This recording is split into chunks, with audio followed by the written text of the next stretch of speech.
Olá, hoje eu irei apresentar a relação entre o filme Coringa, lançado em 2019 e dirigido por Todd Phillips, e a teoria filosófica do niilismo, principalmente com base no pensamento de Nietzsche.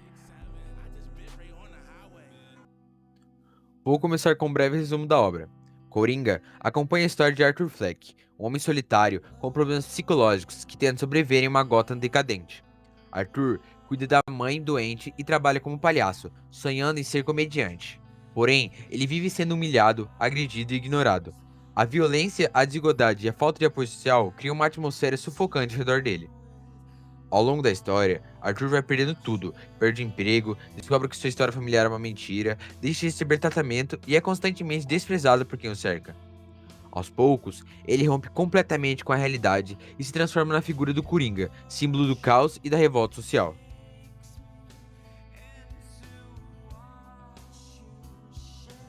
Agora irei explicar a teoria filosófica utilizada, o niilismo de Nietzsche.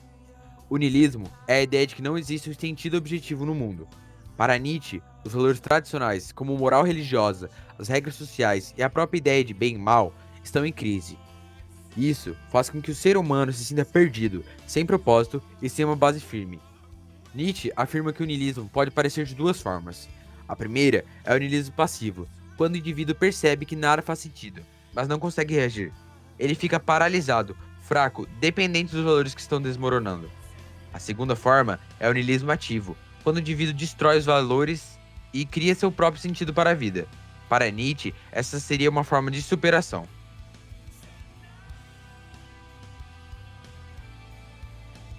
これからこの理論を映画と関連づけます。作品の冒頭で、アーサは明らかに受動的なニヒリズムを表しています。彼は適応しようとし、受け入れられようとし、ルールに従おうとします。彼は仕事が欲しくて、認められたくて、ただ平和に暮らしたいのです。しかし、彼を支えるはずの全ての社会構造が失敗します。街は敵対的です。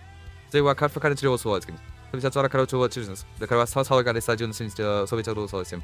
アーサーはしがみつける安定した価値が存在しないことに気づきます。これはまさにリーチェガのベタ感覚です。社会の道具が個人の人生に意味を与えられない時に残される空虚さです。A transformação em Coringa acontece quando Arthur entra na fase do niilismo ativo. Ele finalmente rompe com os valores tradicionais, no metrô, no estúdio de TV e em sua própria casa. Ele deixa de tentar agradar ou seguir regras. Ele cria seu próprio padrão de ação, mesmo que de forma totalmente destrutiva. Ele abandona completamente a moral imposta pela sociedade e passa a agir de acordo com aquilo que, para ele, faz sentido naquele momento. Uma das falas mais marcantes do filme resume essa virada. A partir de agora, eu rio porque faz sentido para mim. Esse é o momento em que Arthur abandona o senso comum e se torna de fato o Coringa. Ele rejeita completamente o mundo moral que rejeitou. Essa atitude representa o niilismo ativo, base em sua forma mais perigosa. Em vez de criar valores elevados, Arthur cria apenas o caos. O ponto mais filosófico do filme aparece na cena do talk show com Murray. Arthur diz que a sociedade decide o que é certo e errado, mas que essas regras nunca funcionaram para ele. Ou seja, ele percebe o vazio dos valores estabelecidos e decide rejeitá-lo totalmente. Essa é uma atitude profundamente niilista. Portanto, Coringa é uma obra que mostra a queda de Arthur Fleck no niilismo passivo e sua transformação radical no niilismo ativo. O filme ilustra como a ausência de sentido e falência completa dos valores podem levar o indivíduo ao colapso e como ele pode reagir de forma violenta ao perceber que nada o sustenta. Essa relação entre o filme e a filosofia de Nietzsche mostra como a arte pode expressar problemas existenciais humanos profundos, especialmente em sociedades que não conseguem oferecer apoio, sentido ou acolhimento às pessoas mais vulneráveis.